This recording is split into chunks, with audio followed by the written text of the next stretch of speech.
welcome you to the third in our series of video time capsules commemorating the 75th anniversary of the University of Wisconsin-Eau Claire. I'm Eric Wheeler, moderator for this third panel discussion. Today is Tuesday, May 12th, 1992, and we're going to talk about the past, present, and future of this university and addressing the theme of the 75th observance, yesterday, today, and tomorrow. To start off, I'd like to introduce our panelists for the afternoon. On your left, Mr. Jim Vance.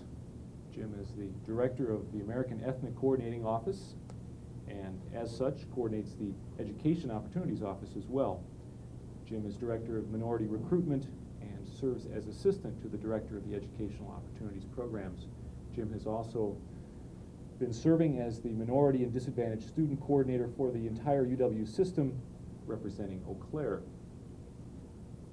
And on Jim's left is Dr. Elmer Winters. Dr. Winters is a professor emeritus here at the University of Wisconsin-Eau Claire, has taught and continues to teach in the Foundations of Education Department. Dr. Winters will be retiring in January of this year, did retire in January of this year, continues to teach a few courses at the university. Dr. Winters attended Eau Claire State Teachers College from 1947 to 1951 and has taught here at the university from 1967 till 1992. Dr. Nadine St. Louis has joined us as well this afternoon. Dr. St. Louis is the chair of the Department of English and also teaches in the department. She specialized in 17th century English literature, textual bibliography, and science fiction. She has served as assistant to the Chancellor for Affirmative Action and has also chaired the Faculty Senate. Welcome. Glad to have you all here this afternoon. Let's talk first, if we could, about the campus culture here at the University of Wisconsin-Eau Claire. What makes UW-Eau Claire special? And as you answer that question, I'd like you to highlight what you think are some of the strong points and maybe some of the shortcomings of this university. And in reverse order in which I introduced you, I guess I would like to start with Nadine, if you wouldn't mind.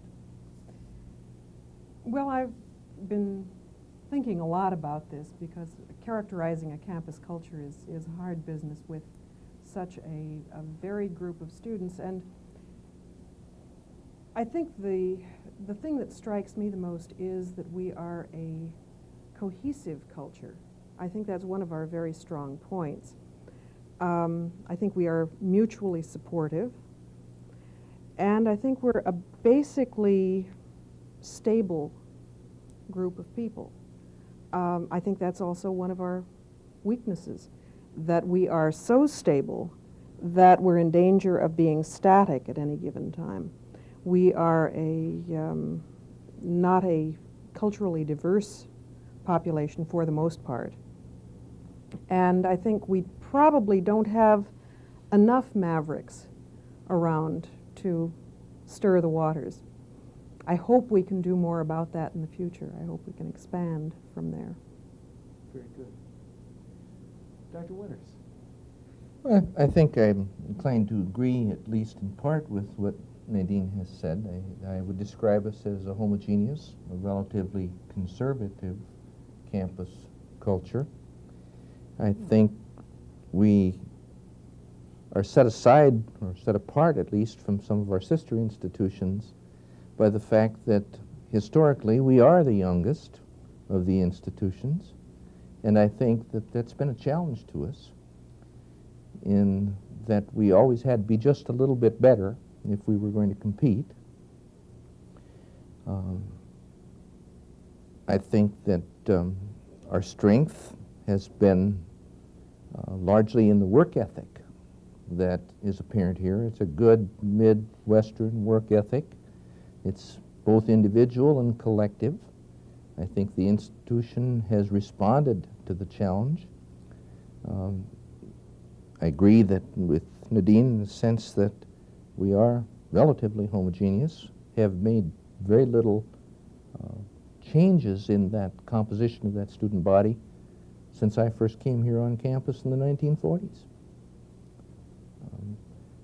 I might even go so far as to predict I don't think we'll change a great deal as we move into the 21st century. Thank you. Jim? I'd support the concepts presented by our previous two panelists. As I look at the makeup of UW-Eau Claire and looking primarily at it as a predominantly white institution, I see that the majority of our students are from the states of Wisconsin and Minnesota. And given my role as a person responsible for the recruitment and retention of minority students here, I seem to recognize more diversity among our students of color than I see in our total student population here at the university. And for a minute, if I could just use the African American student population as an example. Among the African American students, we have students who are from mixed families, interracial families. We have African American students who are from predominantly white communities where both parents are African American. We have African American students who have been adopted into white families and who have lived the majority of their life in predominantly white experiences. And I see that same kind of makeup as we look at some of the other ethnic groups, whether it's Hispanic, Native American, et cetera. So when I look at the diversity that students of color bring, again, we have students who are inner city, students who come from a rural background, and that's really aided at least the students of color into filling a part of this kind of environment. I see some of the weaknesses maybe existing at Eau Claire is the high standards that we've set here, and the campaign towards excellence is not being fully recognized by the minority communities. And that's something that I think we're working to change. The kinds of positive aspects of the university aren't always seen, and we tend to see some limiting qualities that may be perceived from the minority community. And so we're trying to change that image as we look at the recruitment and retention of students. I hear some phrases, some words that that I think do perhaps typify UW-Eau Claire. I've heard these from other folks as well. The cohesiveness, the stability, the homogeneity of our student body, the fairly conservative nature of the student body as well. And in that respect, perhaps the university does reflect the Chippewa Valley, the greater community here. There is in the UW system a goal, an initiative called Design for Diversity. UW-Eau Claire has made some verbal commitments to being part of that process. I'd like each of you to reflect about your view of what you would like to see in your own areas to broaden the curriculum, to perhaps attract a more diverse student group to your particular area, and what role you would like to see the university at large play in this Design for Diversity initiative. And I think I'll go back to Nadine, if you wouldn't mind. Thanks a lot. My particular area is one that where I think it is difficult to get as diverse a group of faculty. We can get the student enrollment just through general education, to be sure, but to get a diverse faculty, because practically speaking there isn't a whole lot of money in it, and the people who are looking to better themselves, to do something for their ethnic group, tend to look toward more lucrative and more visible positions and specializations, I think. This is something we've seen over and over again. At the same time, there is a great deal that has been happening in black literature, in Native American literature, in Hispanic literature, in both in presenting these to the students with an idea of bringing a little more of a sense of where they are in the world to our fairly sheltered Midwestern white students. These are things that are attracting writers who want to say something about their own ethnic experiences, about their own cultural experiences, so that there's a very rich literature. There has always been a rich literature, but not perhaps as widely dispersed as it is now. And I think that there's a possibility for an expansion in both creative writing and expository writing from groups who haven't been represented in the past. You talk about some of the students that you see, or many of the students that you see that come into your classroom in the English department that come from what you say is somewhat of a culturally sheltered environment. Have you noticed a change over, say, the last decade as the country as a whole has become more sensitive to multiculturalism? Certainly in the grade school and the high school curriculum nationwide, there has at least been some effort to incorporate some diversity into the curriculum. Have you noticed any increase in sensitivity from your experience? I'm afraid I'd have to say no. Okay. In some cases, I have seen what looks to be less sensitivity. Okay. Now, I've seen that more in connection with a study of women's literature and with discussions of feminist issues than with racial issues.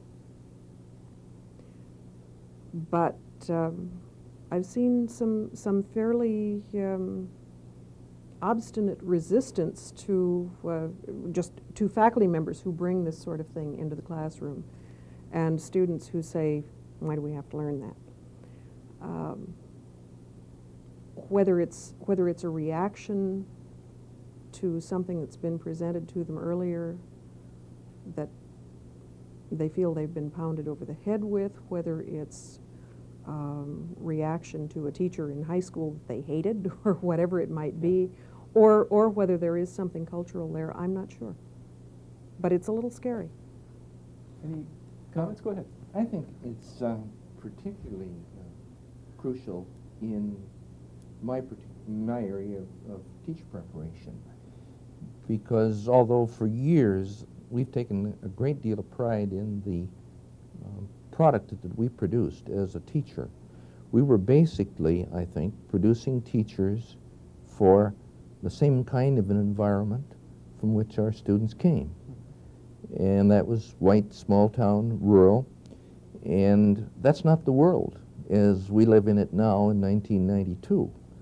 I think we've made tremendous progress in a sense of preparing teachers for a different environment, but I'd have to be honest and admit that that probably is a direct result of state mandates, that we've been required by law to do things that we might not have done on our own. I think in terms of our cultural diversity programs, which are required, I think of our field experiences, which are required.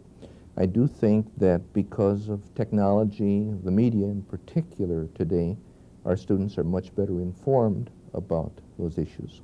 I'm not saying that they accept all of what they see, but I think that they're certainly broader in terms of general background than they used to be. Yeah. I would just comment kind of from a historical perspective, and I think if we want to really assess the design for diversity, I think we have to go back to the report AP 7.2 that really was the system's first attempt at the recruitment and retention of minority students and faculty, and to determine that in that initial attempt that we failed horribly. I think some of the data in looking at the numbers of students that we were attempting to attract, we would have been required to admit every single minority high school graduating senior into higher education in the state if we were going to achieve our target goals. I think we learned a lot in that initial attempt, and we moved to the joint enterprise, which was an attempt to involve the Department of Public Instruction with the University of Wisconsin system, and basically separated the two initiatives to begin to focus on early identification, pre-college programming, building the pipeline of students at the same time of enhancing our opportunities at the post-secondary level, and then also looking into graduate studies, et cetera. And so when you look at the design for diversity, we probably just embarked on an initiative that's beginning to take hold. We tend to see that if you're looking at a campus-wide or an institutional-wide initiative, you need support and leadership from the very top all the way down. And those programs that have been sporadic and that have cropped up here and there have not survived the time frame on this. And so I think as I look at the Design for Diversity and the attempts at this university, I tend to have a positive attitude, but I think that we've done a lot to address the initiatives. We have a long ways to go, but I think that there are cooperative efforts that we're working with, whether it's faculty recruitment, working with the various departments. I've assisted, as an example, the English department in the past of trying to identify candidates for various vacancies there. But I also think that we've recognized the need to educate majority students as well. And as a person, again, responsible for the recruitment and retention of minority students, you can't forget the main problem area, and that is how do we sensitize those students who are capable of being a part of the solution and not a part of the problem. So a lot of our efforts also focus on educating our students, and we do that through classroom presentation, but we do that through workshops, cultural programs, et cetera.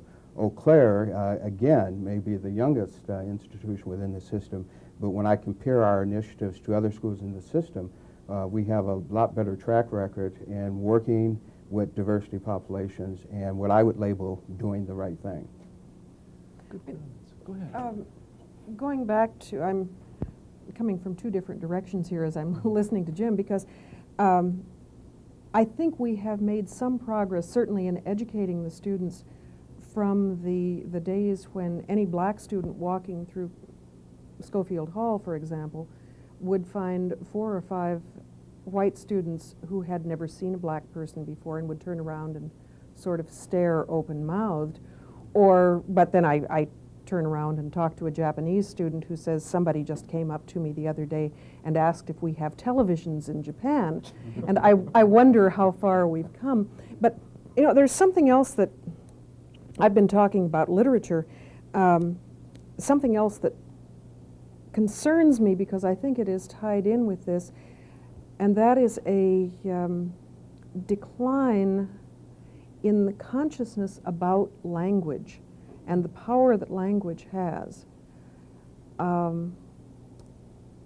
Perhaps, and I look at a television camera at the moment and think of this, but as we go to a more television-oriented student body, I think we're getting away from the consciousness of language and how it can be used, and that scares me because I think it opens up possibilities for demagogues who want to distort language and won't get caught at it by the average listener.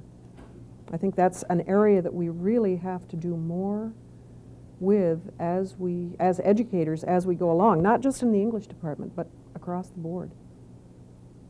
Dr. Williams.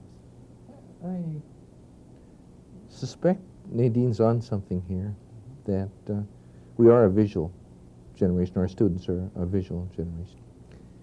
And I think in many ways that makes them more prone to snap decisions rather than analysis. I would hope that the heavy emphasis that this institution has had on the liberal arts core, a general education, will continue to emphasize the power of the language, the use of the language, and that we will not stray too far from that. I think that's part of our task. You know, obviously the media is important, television is important, but so is the spoken word and the written word. And as far as I know college professors, I doubt very much if we're going to get totally away from that. You're right. Bring up a good point about a grasp of the broad range of what we consider an education. Dr. Ernest Boyer and Thomas Keane were here a number of weeks ago talking about the challenges for higher education. One of the points that Dr. Boyer made was that increasingly higher education is specialized. We're moving away from the traditional, more what one might call the European model, the liberal arts model. And the University of Wisconsin-Eau Claire is making an attempt perhaps to address that very question with the redefinition of the baccalaureate degree.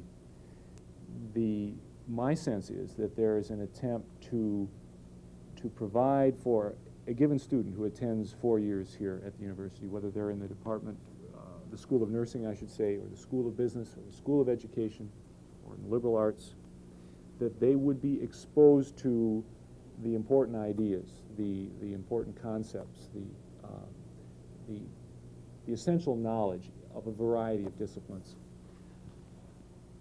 How is this institution going to achieve that goal of students who are truly educated for life and not just educated for a vocation, for a job?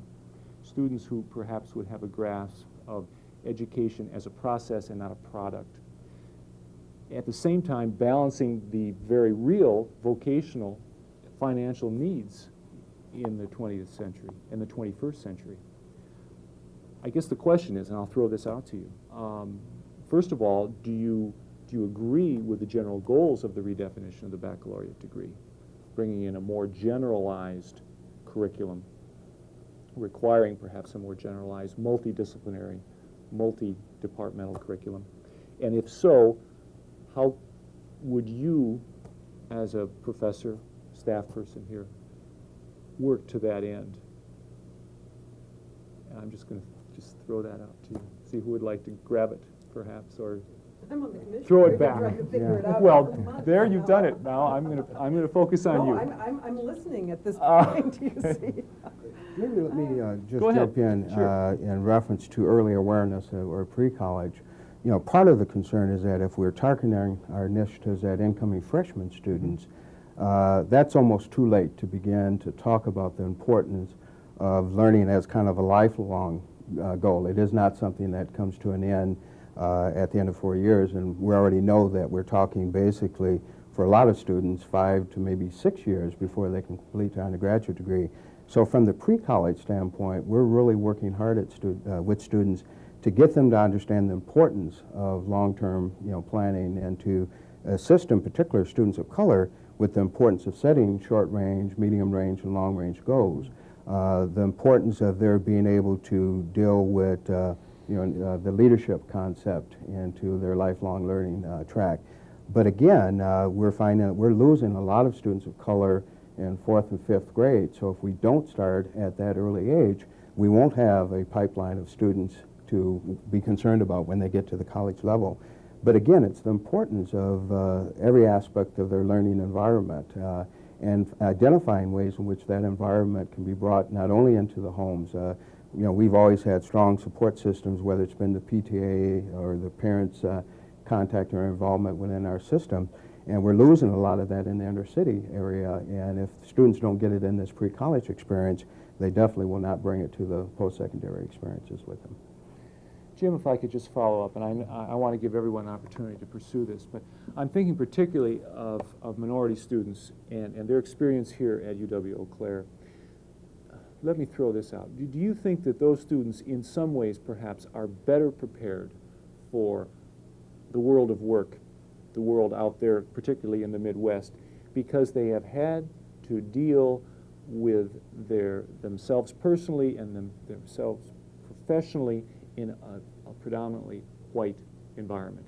The fact that they have come to UW-Eau Claire, which does perhaps reflect certainly the upper Midwest, that they have maybe they have been given an advantage, that they have perhaps a better experience, have been better prepared for finding a job in this part of the world than perhaps students who had an educational experience that was more monocultural in their own community, whether it was a Latino from Texas, or perhaps a black student from the inner city in Chicago, or perhaps a Southeast Asian from the West Coast.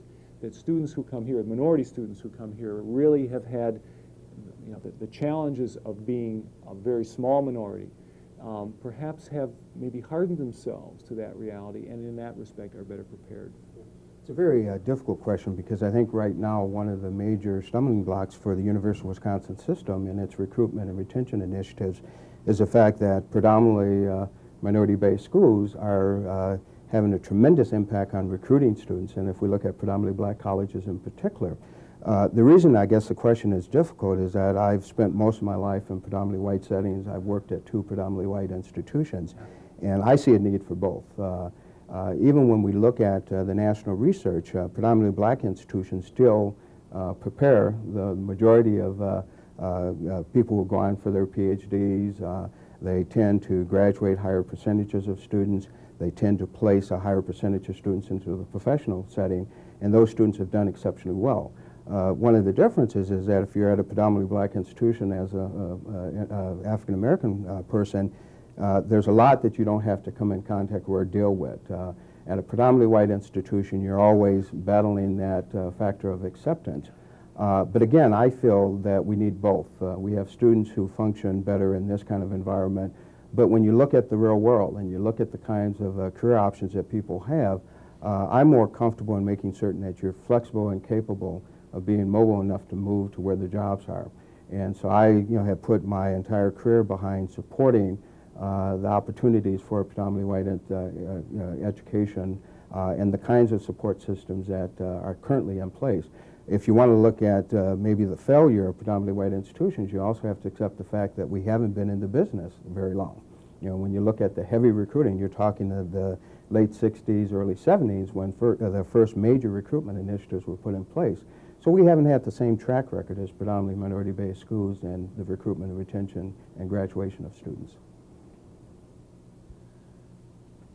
Eric, your comments relative to redefining a baccalaureate degree and the comments you attribute to Boyer and his concern about a broad general education as process rather than product are certainly not new. I suspect when you said that, Robert Hutchins is turning over in his grave, that he's tried to fight this battle a long time ago, and many institutions have. I do think that while we need that broad common core of liberal studies, we also need to take into consideration that this student body that we've had, and is changed over the years and is changing, but this student body is still, to a very large degree, a first-generation college-going student body, that many of them are primarily interested in the economic factors that that degree can offer, and they're concerned. And if I read the student body correctly today, the more we add to the course load, the more perturbed they become. Why does it take so long to get out of here? And I think that we as an institution better be listening to that. I think in my own school, we're making efforts to try to get back to that degree package of 128 credits. At the present time, we're way beyond that, 140s, 150 credits in most programs. One of the things that the Commission on Redefinition of the Baccalaureate degree has been talking about is this tendency to keep students in school longer and longer. And we have just sent out a survey, as a matter of fact, to department chairs and asked them to involve their departments, asking some what-if questions. One of them, which happens to be a particular favorite of mine, is what if we eliminated the minor entirely? And what would that do to your major studies? What flexibility would it allow? How would you be able to pursue it without adding a lot more to the major as such, but adding supplementary courses? What if we reduced the number of overall credits required? And I would be very interested to come back in 50 years and find out if anything had happened in that direction, because I think our tendency has been add something more here, add something here. Another category for general education. Well, technology has expanded, or literary criticism has expanded, or whatever it might be, so we'll put in another course in this, that, or the other thing.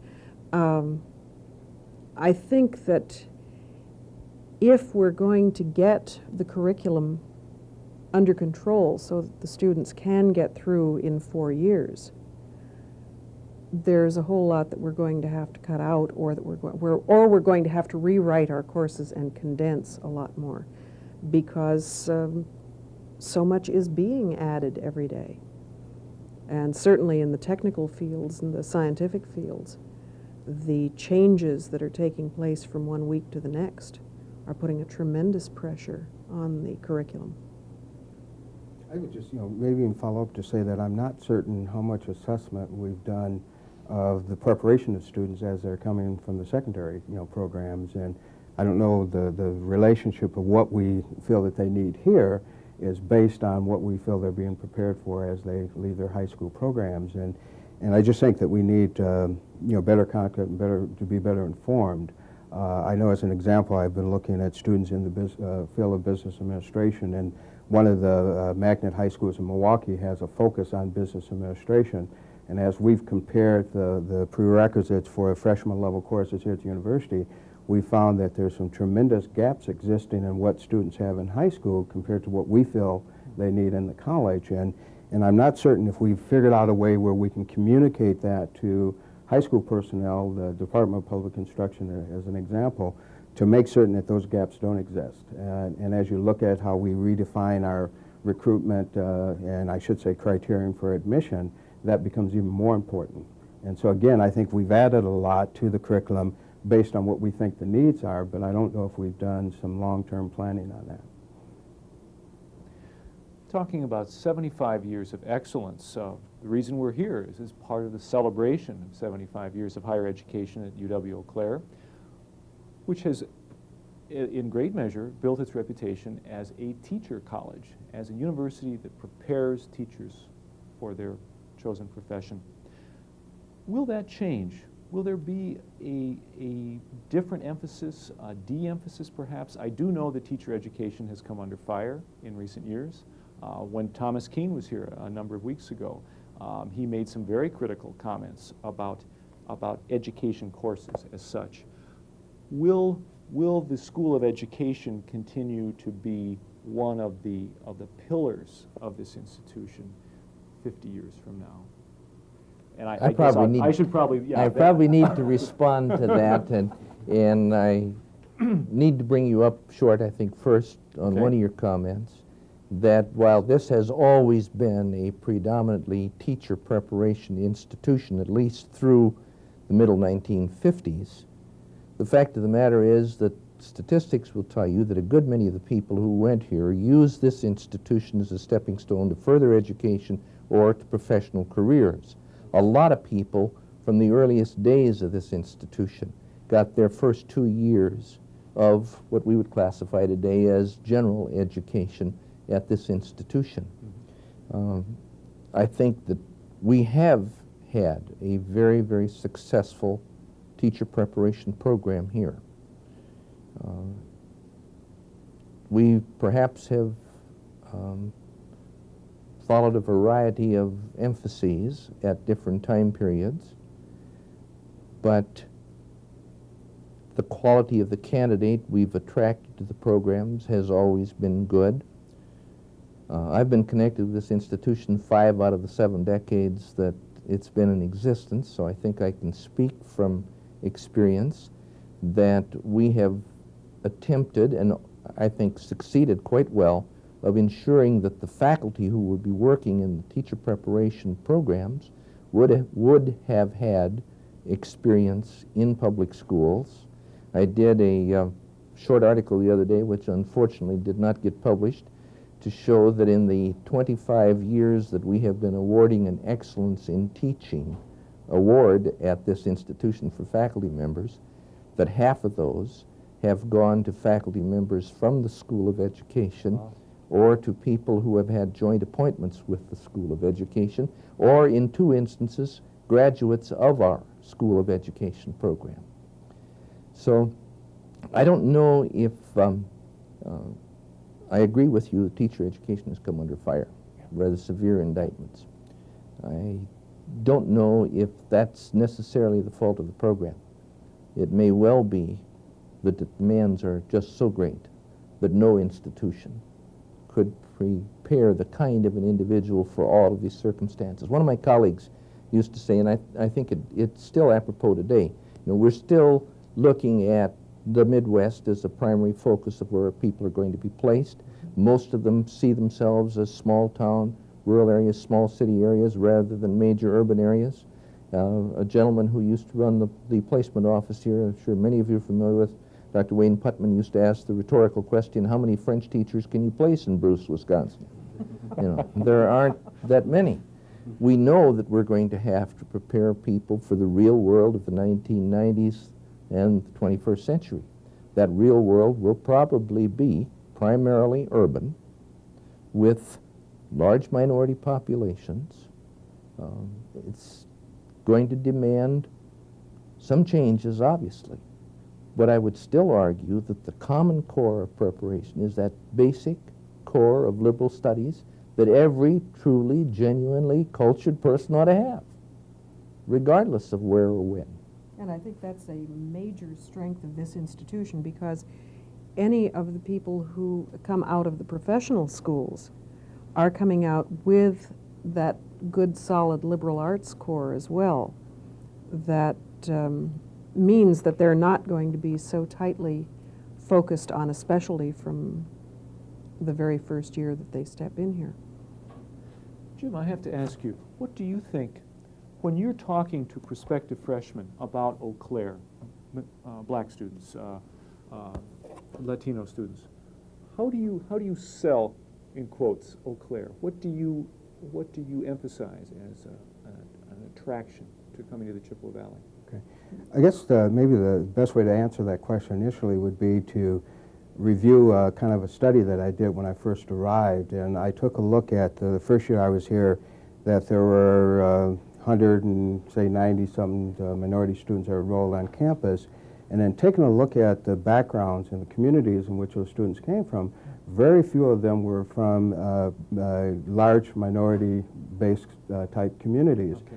And so I very quickly had to reassess my recruitment initiatives, because I was planning to target the Milwaukee area, the Twin Cities, Chicago, et cetera. Sure. And I realized that the students from those areas didn't match the UW-Eau Claire profile. And so when you look at where our students are coming from now, again, I will comment that we have African-American students from communities where they're the only family of color in that particular community, but they find success here. And so I think as I look at our entire population, we still have relatively small numbers of students who are from heavily populated minority areas. And so that's a real, eye-opening compared to what you find at other institutions. But I also realize that we really have to look at students who can fit into the kind of environment that exists at Eau Claire. And so I try and market the positive aspects that we attract traditional students from. If you're looking at the quality of our education, the opportunity for research capabilities, the close personal kind of contact that they get within our classes. If you look at all of our recruitment and retention strategies, they all center on using faculty and staff, and I think anyone who has had extensive experience in higher education realizes the important role that faculty play in not only the recruitment but the retention of students. And we find ways to market all of those strategies at Eau Claire, and find ways to share with students the importance of buying into the whole environment, not just the fact that they can come here and major in biology, but what are the other factors that exist in this environment. How many of the students that you work with are coming here to become prepared for a career in teaching? Well, one of the things that we've done is also try to promote the existing financial initiatives provided by system. As an example, my family and I have set up a scholarship for a minority student pursuing a degree in teacher education. Okay. And our attempt there was to provide financial resources for students, recognizing the shortage of minority teachers. But you also look at UW system has 2 or 3 financial incentives targeted at teachers. And so in the School of Education, we've made a tremendous effort to try and attract more students that will return to their home environments and to enter the field of education in particular. But if you look at our academic majors here at the university, it's across the gamut. I was employed at UW-Stevens Point, and I would say that the majority of our African-American students were within 2 to 3 departments there. We're here at Eau Claire. We have them whether it's biochemistry, whether it's education, whether it's physical education, journalism, nursing, it's across the gamut. And that's a positive aspect, because that really reinforces the fact that they're selecting this institution because of the quality of education, and not because they have friends or there's a large department that attracts or especially caters to students of color. Jim has alluded to something here I think that we need to talk about, and we've just hinted at it, something about the Eau Claire difference, if there is an Eau Claire difference. And we've talked about the quality of the student body and the quality of the staff, and I think those are crucial. But I think there's another element, and I've seen it ever since I've been here, and that's the element of care or concern. And I think that's demonstrated and has been demonstrated for years, not only from the standpoint of the faculty member or the advisor, but from the people in the staff offices, the entire environment of the campus. And it's my concern that we not lose that. I have a feeling that it's somewhat in jeopardy today, and that bothers me. A sense that we've become too large, that we've become too goal-oriented to really care as much about the individual student. Now, that may well be because of different pressures placed on faculty members and staff members, because maybe they don't have time to do the kinds of things that former staff did. But it is an area of concern. I'd be interested in hearing your reaction, either of you.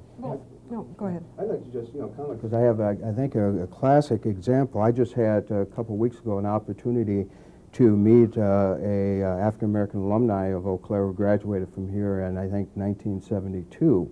And his son is now considering enrolling here as a freshman for this fall.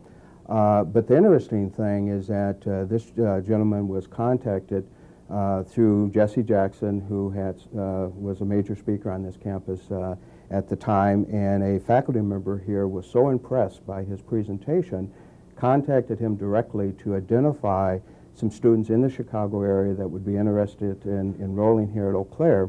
And this young man's biology teacher was a member of one of Jesse Jackson's programs in Chicago and made the connection. He enrolled here about 4 or 5 years after that. A younger brother enrolled at the university. And it was just interesting to hear that story and that connection. And I go back to a speaker who assisted in bringing Martin Luther King here at the height of the civil rights movement, and who died of a heart attack, after the presentation. And so when I see those long-standing ties with the minority community and the efforts of this campus to really sensitize not only the university but the community, you tie all of that to our forum series, our artist series, and you see that connection that goes back to the beginning of the major recruitment efforts of minority and disadvantaged people within this university. And that's a positive aspect. Again, I think it may be dying out given a lot of other responsibilities and efforts of faculty and staff, but we have a long history of that kind of support. 25 years ago, Richard Hibbard, as Vice Chancellor and as Chancellor, when he was speaking to new faculty, would talk about the Eau Claire family, and a lot of the young faculty members coming in from the big research institutions would say, oh yeah, sure, But it didn't take too many years before they started feeling the same way, a good many of them, even though it was something that was just too corny for them to consider when they first came in. There's always been a strong sense of commitment and mutual support. There'll be places where that'll break down sometimes, but at the same time, there are many more places where it is strong and continues to be strong. You've all expressed some very interesting insights and some anecdotes about your personal connection to this institution, its past and its present. Now, let's move to the future. And I think instead of phrasing this as asking you to make a prediction, we're going to talk in terms of 50 years now, talking to 2 generations hence, looking at this videotape, this video time capsule. Instead of asking you to look in the crystal ball, I think what I would like to do is ask you to verbalize a wish list or a wish paragraph or sentence or however you would like to express yourself. What would you like to see this institution be in 2050, 2 generations hence? And I'd like you to address it in 2 areas. First, from a very personal perspective as to your own department, your own area of work, and then maybe more generally as to the role of the university in the community, what this university would be looked upon as serving the needs of the Chippewa Valley 2 generations or 50 years from now. What would you wish to see us become? I've been doing a lot of pondering on that. Good. Stop looking at me. Good. Wonderful. Let's pass the buck over here.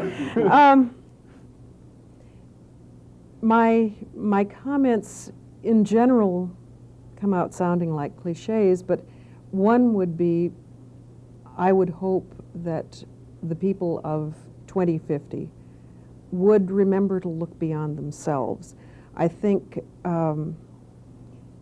one of the things that has troubled me the most in the last 10 years in particular, having become something of an environmental activist, and you are too, Eric, so much of what's happening in our discussions about the future of the environment has come back to, yes, but what happens to a job right now? And with a fear of, or a rejection of looking 20 years down the road, 50 years down the road, what's going to be left, what's going to be needed then. I would hope that we can become more forward-looking, and that the people of the 21st century will have become more forward-looking and will be able to think beyond simply the terms, how does it affect us today? I'll go back to my comments about language. I would hope that people will not have become so electronically oriented or so quantification oriented that they will have forgotten that language is a very powerful tool and a very powerful weapon, that if you don't know your language, it can be used against you very easily. We see this all the time in advertising. About 30 years ago, there was a science fiction novel called Gravy Planet, which talked about advertisers taking over the world. And every time I come back to that novel, they thought it was a novel about the authors thought it was a novel about the population explosion. But every time I come back to that, I see the power of advertising more and more reflecting what's going on today, what we can get by with in advertising, what people will buy, how they will allow someone's manipulation of language and symbol to control their lives. I would hope that a consciousness has grown up there. And one last thing, and that would be not to be afraid to consider the outrageous, to imagine and to dream. I think we have, as a group, become a little afraid of following up on a what if. What if we think of the most outrageous, put it in academic terms, the most outrageous revision of the curriculum? You know, what if we were to throw out all classes and have little group discussions under the trees in various spots, as the students always want at this time of year?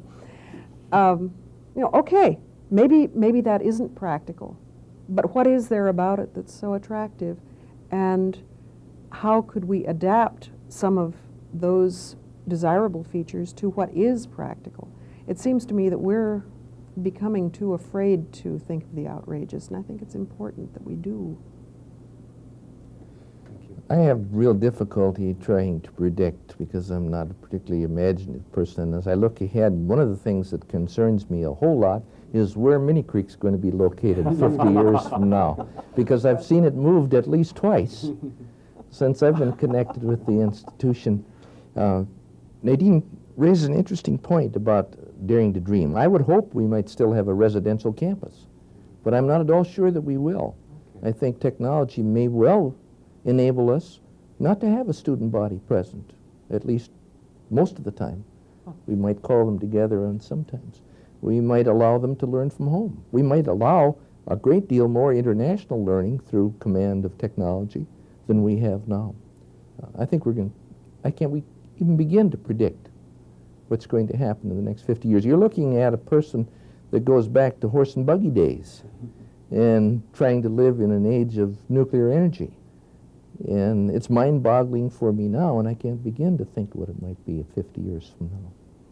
I have to just follow up on that. I think that Nadine raised a very interesting issue of this, the permeation of advertising in our culture. And I know this Channel 1 has been a very controversial issue with educators. Do you see Channel 1, which is a privately funded, heavily, shall we say, interrupted with advertisements program that is broadcast in the public schools, and it's been brought into the curriculum in many public schools. Do you see an increase in this, Dr. Winters, over the next 2 generations? Are we talking to people who are going to think that this was sort of silly, that there was any controversy at all over Channel 1?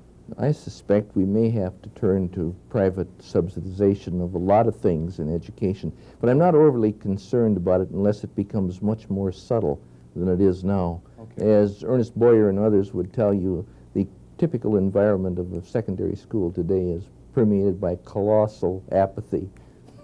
So I don't think it's going to shake them up too much. Thank you. Jim, you get to bat last this afternoon. Okay. I guess I'd say the interesting phenomena that I continue to look at in reference to our admissions initiative, I think we're fortunate right now that we have hundreds of students who apply to the university for admission to school here. And I'm not certain that we really analyze why we have such a large number of applications. And so if there's anything that occurs over the next 50 or so years to change that, it's going to create an interesting dynamic for the institution. Again, I know that various schools have aided in the students who seek admission here. I know our athletic programs and other extracurricular activities have exposed people outside of our borders of Wisconsin and Minnesota to what we have to offer. But the other thing I guess I would like to see in Eau Claire is not relating to goals or quotas of students of color, but to really move to where we sensitize not only the university but the community so that we have students who, for their own needs of looking at their post-secondary experiences, will choose Eau Claire, whether it's the quality of the academic programs we offer, the environment that exists, not only in internships, summer type of experiences while they're enrolled, et cetera. That to me is going to be real key, and it's really important to make certain that we deal with a campus-wide, community-wide sensitivity, and not to meet any quota system that would be mandated, by system. Could I make one last comment? You certainly may. For those seeing this 50 years hence, I'd like to remind you that I think we've had a somewhat unique experience here at UW-Eau Claire, and I'd ask you to guard it well. When I said that Jim bats last, that did sort of imply that we are at the end of our time, and I'm not sure. Maybe the engineer could tell us how we're doing for time. If we have some summary comments, observations, we have a few minutes left, and certainly the floor is open, as it were, in our sort of informal format. I have a question then, and this can be part of the document or not. And talking about excellence, 75 years, celebrating our continued existence here as a growing higher institution of higher education, and reflecting on comments that I've heard from all three of you about the size and the fact that we sometimes feel alienated, if not alienated, certainly separated from colleagues. Looking up on the top of the hill here, you see McPhee Athletic Center and the School of Nursing across the creek here, which is its own school. And then thinking about, I can't see it right here, but I know that on the other side of the river is the Fine Arts Center and Allied Health. Buildings that really aren't so terribly far apart spatially, but tend to be very far apart, I think, in terms of shared goals, perhaps, and certainly in terms of the day-to-day operations of a department or a particular classroom. How are we doing as far as intercollegiate discourse, talking to each other, understanding, being aware of what these disparate departments are doing. Do you feel like we're doing okay for an institution this size? Could we do better? Comments, reflections? I guess I was trying to, I have a major concern in that area because just physical location has a lot to do with keeping people separate. But as I recall, a couple years ago where we had a fall symposium, and our main speaker at that time, Sarah Melendez, talked about unique and creative things that we could do to, in particular, address the needs of new faculty and to help them not only connect with members of their own department, but finding creative and unique ways for them to connect with the campus at large, whether it was informal sessions in someone's home over the evening so that they could talk about joint initiatives, et cetera.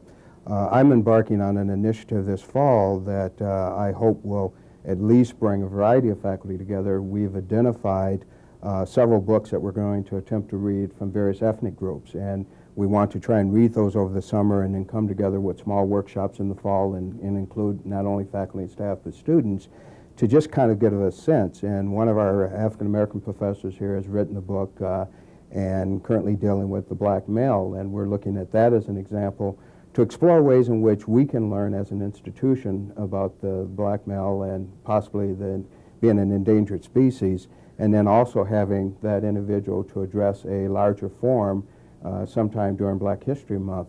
Not only is that a unique way to explore a major concern that exists throughout our nation, but also a means of bringing faculty across the disciplines together on a common cause. And I hope that they're very similar, smaller projects that we'll embark on in the next few years to address that issue as well. Good. Any other comments? I'm not particularly hopeful that we're doing a very good job in keeping that kind of a close-knit relationship, and I think Jim's onto something.